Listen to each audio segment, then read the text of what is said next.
No gain no love Korean drama के episode number 4 में जायुन और हाजुन के स्कूल का टाइम दिखाया जाता है। वो दोनों एक ही स्कूल में एक साथ एक क्लास में पढ़ते थे। क्लासेस अटेंड ना करने की वजह से उन दोनों को पुनिश किया जाता है। जायुन के पाँव दुखने लगते हैं तो हाजुन अपना कोट उतारकर उसके पाँव में रख देता है। जायुन कोट पाँव के नीचे रख लेती है और कंफर्टेबल फील करती है। उन दोनों को देखकर ऐसा लगता है कि वो दोनों अच्छे खासे दोस्त हैं। अब हाल का सीन दिखाया जाता है तो जायुन कहती है मुझे यकीन नहीं आ रहा हम इतने लंबे अरसे के बाद मिल रहे हैं। हाजुन बोलता है मुझे भी नहीं। वेल तुम बच्चों की कहानियां लिखती थी, क्या तुम अभी भी लिखती हो? तो जायुन बुरी तरीके से घबरा जाती है और बोलने लगती है वेल मैं स्टोरीज तो लिखती हूँ लेकिन बच्चों की कम और दूसरे टॉपिक पे ज़्यादा लिखती हूँ।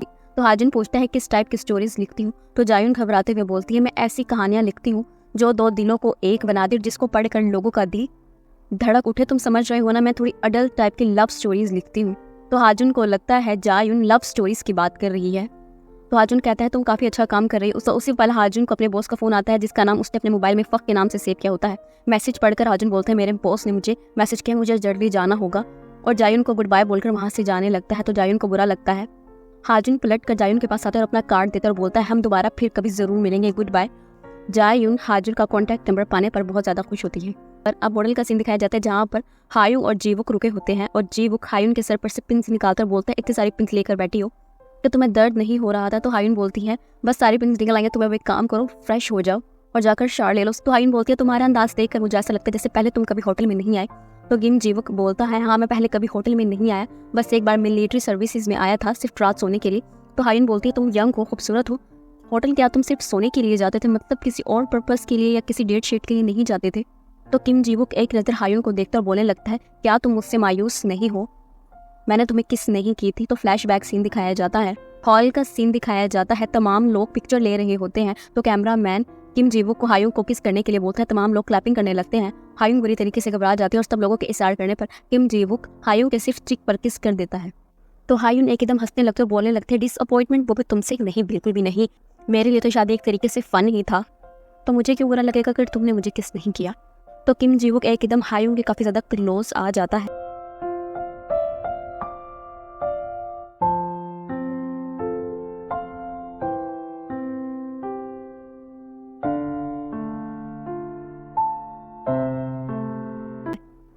तो हायुन काफ़ी ज़्यादा घबरा जाती है और एकदम किम जीवुक को खुद से दूर कर बोलती है जाओ जाकर शावर ले लो, उसके बाद हमने बहुत ज़रूरी काम करना है। तो किम जीवुक बोलता है क्या काम करना है? तो हायुन बोलती है ऑफ कोर्स हमने कंग्रेचुलेशन मनी को काउंट करना है, जाओ जाकर शावर ले लो। और जैसे ही किम जीवुक वॉशरूम चला जाता है तो हायुन गहरे गहरे सांस लेने लगती है और बोलने लगती है। तो हायुन कहती है शुक्र है मैंने खुद पर कंट्रोल कर दिया और मैं किम जीवुक के सामने कमजोर नहीं पड़ी। Oh my God, thank God. अगले सीन में दिखाया जाता है हायुन और किम जीवुक दोनों कंग्रेचुलेशन मनी को गिन रहे होते हैं। तो किम जीवुक हायुन को बोलता है जाओ जाकर सो जाओ, तुम थकी हुई हो। तो हायुन बोलती है पैसों के मामले में मैं किसी पर भरोसा नहीं करती। किम जीवुक बोलता है क्या तुम्हें मुझ पर भी भरोसा नहीं है? तो हायुन बोलती है नहीं तुम पर भी भरोसा नहीं है, तुम मेरे बारे में सब कुछ जानते हो कि मैं कौन हूँ, मेरे माँ बाप कौन है, क्योंकि तुमने मुझे अपने बारे में कुछ भी नहीं बताया। तुम्हारी एज क्या है, तुम्हारे पेरेंट्स कहाँ पर हैं, कनाडा में तुम्हारा कौन है? तो किम जीवुक हायुन की बात सुनकर एकदम खामोश हो जाता है और फिर बोलने लगता है जब मैं बहुत ज़्यादा छोटा था तो मेरी नानी ने मेरी मदर की शादी कर दी थी कनाडा। उस दिन से लेकर आज तक मैं अपनी माँ से नहीं मिला क्योंकि मेरी मोम के हस्बैंड नहीं जानते कि मैं भी उनका एक बेटा हूँ। मैं अपनी मोम से कभी भी नहीं मिला, मैं नहीं जानता कि वो दिखने में कैसी है। तो हायुन को किम जीवुक के बारे में ऐसा सुनकर काफ़ी बुरा लगता है और फिर वो करीब आकर उसके मुंह पर फूंके मारने लगते हैं, बोलने लगती है अगर तुम रोना चाहती हो तो प्लीज़ मत रो। तो किम जीवुक बोलता है मैं क्यों रोऊंगा, मैं थोड़ा बच्चा हूँ। तो हायुन एकदम काफ़ी ज़्यादा किम जीवुक के लिए बुरा फील करती है और बोलती है थैंक्स फॉर शेयरिंग, तुमने अपनी लाइफ का काफ़ी बड़ा सीक्रेट मुझे बताया है। जायुन अपनी नोवेल के पोस्ट पर आए हुए हेट कमेंट पढ़ रही होती है जो कि किसी लक्यू नाम की आईडी से होते हैं, जो कि और किसी नहीं गौह ने जायुन के नावल पढ़ने के बाद उसके पोस्ट पर किए हुए होते हैं। कमेंट काफ़ी ज़्यादा हेट वाले होते हैं। गोह ने लिखा होता है कि तुम नए आने वाली जनरेशन के दिमाग खराब कर रही है, तुम्हें इतने ज़्यादा वल्गर कॉन्टेंट नहीं लिखना चाहिए, तुम पर केस होना चाहिए। जायुन को ये सब कुछ पढ़कर बहुत बुरा लगता है और वो गुस्से में कंप्यूटर बंद कर देती है। हायुन की कंपनी की तरफ से उन दोनों को हनीमून पर भेजा जा रहा होता है तो वो दोनों एयरपोर्ट पे होते हैं। हायुन किम जीवुक के पास आकर बैठकर बोलने लगती है सब कुछ खैर खैरियत से हो गया, अब यहाँ से हम लोग अपने रास्ते अलग करते हैं। तो किम जीवुक पूछने लगता है तुम कहाँ पर जा रही हो घूमने के लिए, क्या अपनी मोम के पास जाओगी? तो हायुन बोलती है नहीं मैं अपनी मोम के पास नहीं जा रही, मैं उनको पसंद नहीं करती। किम जीवुक हैरान रह जाता है और पूछने लगता है क्यों? तो हायुन बताती है लाजमी नहीं है कि जो लोग हमारे करीब हों हम उन्हें पसंद भी करते हों। मुझे अपनी माँ से बहुत मोहब्बत है लेकिन मैं एज अ पर्सनैलिटी उनको पसंद नहीं करती, उन्होंने हमेशा मेरे हिस्से की मोहब्बत किसी और को दी है, यही वजह है कि मैं उनसे दूर हूँ। किम जीवुक उसकी बात सुनकर हैरान रह जाता है। तो हायुन किम जीवुक को बोलती है कंपनी की तरफ से तुमने भी तो कहीं जाना है, तो मैं चाहती हूँ तुम जहाँ मर्जी तुम्हारा दिल चाहता है वहाँ पर जाओ, घूमो फिरो और अपनी ज़िंदगी को एंजॉय करो, ज़्यादा स्ट्रेस में मत रहा करो डियर हस्बैंड। तो किम जीवुक कहता है तो मुझे हस्बैंड क्यों बुला रही हो? तो हायुन बोलने लगती है क्योंकि हम दोनों अभी भी मियाँ बीवी हैं। किम जीवुक मुस्कुराने लगता है। प्लेन लैंड होने के बाद हायुन को अपने बैग से एक लिफाफा मिलता है। वो खोलते हैं तो उसके अंदर कुछ पैसे और एक लेटर होता है जो कि किम जीवुक की तरफ से होता है। वो लेटर उठाकर पढ़ने लगती है तो लेटर के अंदर किम जीवुक ने हायुन के आने वाली ज़िंदगी में कामयाबी और उसकी खुशी के लिए नेक तमन्नाओं का इज़हार किया होता है और बोला होता है कि मैं चाहता हूँ कि तुम जो कुछ भी करना चाहती हो, मेरी दुआ है तुम्हें हर चीज़ वो ज़रूर मिले क्योंकि अच्छी चीज़ें तुम डिज़र्व करती हो। लेटर पढ़कर हायुन मुस्कुराने लगती है और फिर 3 महीने हो चुके होते हैं। हायुन ने किम जीवुक को नहीं देखा होता। जायू ने अपना novel spice up our love novel को ऑडियो ड्रामा में कन्वर्ट करने का कॉन्ट्रैक्ट साइन कर दिया होता है और इस प्रोजेक्ट को चुई मिंजी हैंडल कर रही होती है। चुई मिंजी बोलती है मैं पूरी कोशिश करूंगी कि आपके नॉवल को बेहतरीन ऑडियो ड्रामा में कन्वर्ट कर सकूं। याजुन काफ़ी ज़्यादा खुश होती है। मीटिंग खत्म होने के बाद जायुन के मैनेजर जायुन को बताती है कि आपके नॉवेल्स के ऊपर जिन लोगों ने हेट कमेंट किए हैं उनके खिलाफ हमने कानूनी कार्रवाई करने का फैसला कर लिया है और जल्द ही उनको नोटिस भिजवा दिया जाएगा। तो जायुन कहती है छोड़ना नहीं है उन लोगों को जिन्होंने मेरे नॉवल पर हेट कमेंट किए हैं, देखो मैं उनका क्या हल करती हूँ। कुलबी एजुकेशन के चेयरमैन पार्क की वो बहुत ज़्यादा गुस्से में गोहन के पास जाते हैं और जाकर बोलते हैं तुम्हें मैंने कहा था कंपनी को आसमानों तक पहुंचा दो और तुमने क्या किया, देखो तुम्हारे खिलाफ केस हो चुका है। तुम्हें किसने मशवरा दिया था कि तुम किसी राइटर के नॉवल के ऊपर हेट कमेंट करो, तुम्हारे खिलाफ केस बन गया है, तुम इस तरीके से तरक्की करोगे। तो गोहन अपने पापा को सॉरी बोलता है तो चेयरमैन किम हो बोलते हैं तुम कोई भी मीटिंग को ना ही तो अटेंड करोगे और ना ही इस बिजनेस के किसी भी काम में मुदाखलत करोगे जब तक इस केस को ख़त्म नहीं कर देते। और ये कहकर काफ़ी गुस्से में वहाँ से चले जाते हैं। जायुन काफ़ी ज़्यादा खुशी में स्टूडियो से बाहर निकलती है तो उसकी नज़र सामने खड़ी मिंजी पे पड़ती है। इससे पहले कि वो उसको हाय बोलती वहाँ पर एक गाड़ी आकर रुकती है और गाड़ी में से सी हुन का बॉयफ्रेंड बाहर निकलता है और मिंजी को अपनी गाड़ी में बैठा कर ले जाता है। तो जायुन सोचने लगती है इन दोनों के दरमियान आखिर ऐसा क्या रिश्ता है जो ये दोनों इतना ज़्यादा क्लोज हैं। क्या सी हुन का बॉयफ्रेंड उसको धोखा दे रहा है? विनिंग कॉम्पिटिशन को हायुन और वोजी दोनों ही नहीं जीत लिया होता है, दोनों को ग्रैंड प्राइज दिया जाता है। वो दोनों होटल में आके अपनी टीम के साथ इस खुशी को एंजॉय कर रहे होते हैं। हायुन अब ऑर्डिनरी वर्कर नहीं रही थी बल्कि वो टीम लीडर बन चुकी थी। हायुन किम जीवुक को सोचने लगती है जब हायुन शादी के बाद घूम फिरकर वापस आई तो वापस आने के बाद उसको स्टोर के एक वर्कर से पता चला कि किम जीवुक ने जॉब छोड़ दी है और उसको यहाँ पर आए हुए काफ़ी लंबा टाइम हो गया है।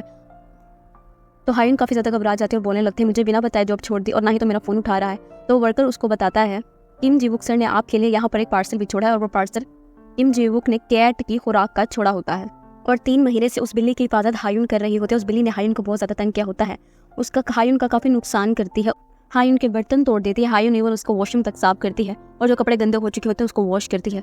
हायुन काफ़ी ज़्यादा गुस्से में सीहू को बोलती है पता नहीं इस बिल्ली का मालिक कहाँ पर चला गया है, 3 महीने से गायब है। मैंने सिर्फ 1 हफ्ता हिफाजत करने का वादा किया था और देखो अब 3 महीने हो गए हैं इस बिल्ली की मैं हिफाजत कर रही हूँ। आखिर कब आएगा इसका मालिक किम जीवुक और इसको यहाँ से लेकर जाएगा।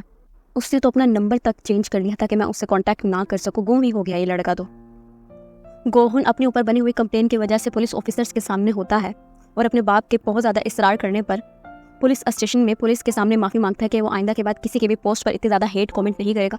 पुलिस वाले गोहुन को काफ़ी ज़्यादा शर्मिंदा करते हैं और बाहर खड़ी जायुन बहुत ज़्यादा गुस्से में गोहुन को देख रही होती है। ये होता कौन है मेरी पोस्ट के ऊपर हेट कमेंट करने वाला। गोहुन जैसे ही पुलिस स्टेशन से बाहर निकलता है तो जायुन कहती है देखो मैं तुम्हें अब छोड़ूंगी नहीं, तुम्हारे साथ क्या करती हूँ, और भागते हुए गोहुन की तरफ जाती है और गोहुन से टकराकर ज़मीन पर गिर जाती है। गोहुन घबरा जाकर बोलने लगता है क्या आप ठीक है? तो गोहुन की नज़र उसके मोबाइल की स्क्रीन पर पड़ती है जहाँ से उसको आइडिया होता है गोहुन ने जिसके नावल पे हेट कमेंट किए थे वो और कोई नहीं जायुन है। वो बुरी तरीके से घबरा जाकर पूछने लगता है क्या आप ही फेमस नोवेल राइटर जॉन बोरा हो? तो जायुन एक कदम कहती है हाँ और फिर घबरा कर वहाँ से भागते हुए चली जाती है। पीछे गोहुन शौक में रह जाता है। हायुन गुस्से में अपने घर में बैठी होती है और बोल रही होती है कितना ज़्यादा बुरा इंसान है, जाने के बाद मुझसे एक बार भी कांटेक्ट नहीं किया, उससे पर उसका फ़ोन बजता है और फ़ोन सुनने के बाद वो बुरी तरीके से घबरा जाती है और भागते हुए पुलिस स्टेशन आती है जहाँ पर उसकी मुलाकात गोहुन से होती है और गोहुन को इतनी बुरी कंडीशन में देखकर घबरा जाते हैं, पूछने लगती है सर आप यहाँ पर क्या कर रहे हैं? तो गोहुन भी काफ़ी ज़्यादा शर्मिंदा हो जाता है, बोलने लगता है मैं यहाँ पर किसी काम से आया था। तो हायुन उसको बताती है सर जो विनिंग आइडिया कंपटीशन आपने अनाउंस किया था मैं उस कंपटीशन को जीत चुकी हूँ और अब टीम लीडर हूँ। तो गोहुन उसको बेस्ट ऑफ लक बोलता है और कहने लगता है हम लोग फ्यूचर में काफ़ी ज़्यादा अच्छा काम करेंगे। जायुन गोहुन से छुप कर एक जगह बैठी होती है तो हायुन उसके पास आती है। उसको देखकर जायुन काफ़ी ज़्यादा इमोशनल हो जाती है। वो दोनों बस में होती है तो हायुन जायुन को डांटने लगते और बोलने लगती है तुम पुलिस स्टेशन अकेले आई ही क्यों हो? कि हम लोग मर गए थे, तुम हमें भी तो साथ ला सकती थी। अगर तुम्हें कुछ हो जाता तो जायुन कहने लगती है नहीं मुझे कुछ भी नहीं हुआ, बल्कि जिस शख्स ने मेरे खिलाफ हेट कमेंट किए थे वो असल में ऐसा नहीं है, वो काफ़ी ज़्यादा स्वीट है। मेरा मोबाइल भी देखो वो पुलिस स्टेशन में सबमिट करवा गया है, मुझे वो काफ़ी ज़्यादा स्मार्ट लगा। तो हायुन बोलने लगती है आइंदा के बाद किसी भी मुसीबत में पड़ो तो काइंडली अकेले मत पड़ना, हमें भी बुला लेना साथ, और उसको हक कर लेती है। किम जीवुक को दिखाया जाता है जो कि रोड पे वॉक कर रहा होता है। उससे पहले गाड़ी की लाइट जलती है, गाड़ी में से कोहिर बाहर निकलता है और उस शख्स को देखकर किम जीवुक शौक में रह जाता है। हायुन का नया ऑफिस रेडी कर दिया जाता है और हायुन टीम लीडर बनकर काफ़ी ज़्यादा खुश होती है। गोहन ने अपने ऊपर केस खत्म होने के बाद वापस ऑफिस ज्वाइन कर लिया होता है। तो ऑफिस के अंदर जाते हुए उसकी नज़र अपनी सिक्योरिटी पे पड़ती है जो कि किसी लड़की के साथ होता है और उस लड़की को देखकर गोहन बुरी तरीके से शौक में रह जाता है क्योंकि वो लड़की और कोई नहीं, फेमस नोवेल राइटर जेन बोरा होती है, मतलब कि जायुन होती है। उसको देखकर गोहन बुरी तरीके से शौक में रह जाता है क्योंकि गोहन को अपने किए हुए तमाम कमेंट्स पे गिल्ट फील होता है। उसी वक्त हायुन भी अपने ऑफिस में एंटर हो रही होती है तो वो देखती है काफ़ी ज़्यादा नए एम्प्लॉय वहाँ पर आए हुए होते हैं। उसी वक्त एक कार नीचे गिर जाता है। वो कार उठाकर नए एम्प्लॉय को देखती है तो सामने हायुन की नज़र पड़ती है और वो देखकर शॉक में रह जाती है क्योंकि नए एम्प्लॉयज़ में और कोई नहीं, किम जी वुक भी ऑफिस में एंटर हो रहा होता है। हायुन किम जी वुक को देखकर हैरान रह जाती है। किम जी वुक वॉक करता हुआ हायुन के पास आता है और आकर बोलता है, मैंने आपको बहुत मिस किया मैडम। और हायुन अभी तक स्टिल शॉक्ड में होती है।